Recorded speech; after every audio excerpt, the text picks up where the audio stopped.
कोल्हापूरच्या ऐतिहासिक दसरा चौकामधला करवीर संस्थानचा शाही दसरा आज पार पडला। महालक्ष्मी देवी आणि भवानी मातेच्या पालख्यांचं आगमन झाल्यानंतर राजघराण्यातल्या व्यक्तींचं त्यांच्या ऐतिहासिक मेबॅक गाडीतून लवाजम्यासह आगमन झालं।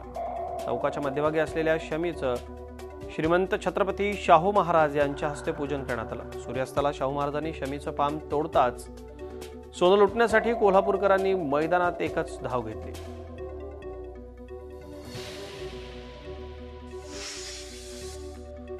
तिरुपतीच्या तिरुमला देवस्थानमकडून करवीर निवासिनी महालक्ष्मीला अर्पण करण्यात आलेला शालू आज दसऱ्याच्या मुहूर्तावरती अंबाबाईला नेसवण्यात आला। दरवर्षी तिरुपती देवस्थानकडून अंबाबाईला मातृभावनेतून शालू अर्पण करण्याची परंपरा आहे।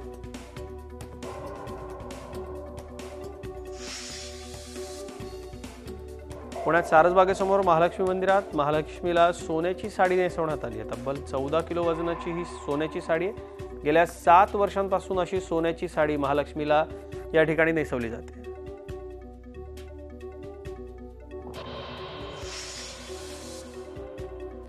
शिर्डीमध्ये दसरा आणि साईबाबा पुण्यतिथी उत्सवाच्या पार्श्वभूमीवर भाविकांनी लाखोंचं दान दिले। मूळचा हैदराबाद इथं राहणाऱ्या अनिवासी भारतीय वेंकटा सुहास अटलुरी यांनी 22 लाख रुपयांचा 750 ग्रॅम वजनाचा मुकुट साईचरणी अर्पण केला। तर एका अज्ञात भाविकानं 2.5 लाख रुपये किमतीचा हिऱ्याचा ब्रोच बाबांच्या चरणी अर्पण केला।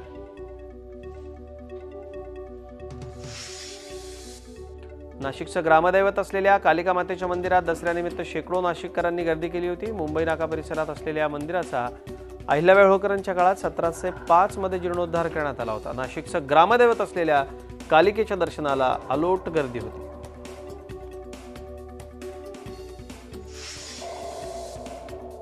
विजयादशमीला सोनं चांदीच्या खरेदीला अधिक महत्त्व असतं। दसऱ्यानिमित्त जळगावच्या सराफ बाजारात ग्राहकांची मोठी गर्दी पाहायला मिळाली। गेल्या 2-3 दिवसांपासून प्रतितोळा सोन्याचे दर 800-900 रुपयांनी खाली आले, त्यामुळे खरेदीचा उत्साह अधिक वाढला।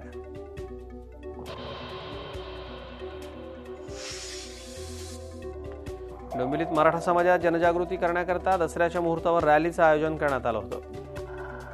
सोळेगाव ठाकुर्लीतून सुरू झालेली रॅली डोंबिवली पूर्व पश्चिम अशी फिरून शिवाजी महाराज पुतळा मानपाडा रोड इथं विसर्जित करण्यात आली।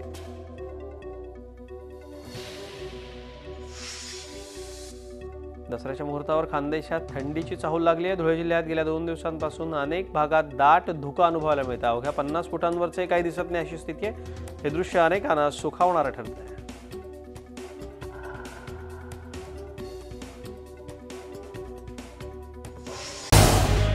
झी 24 तास रहा एक पाऊल पुढे।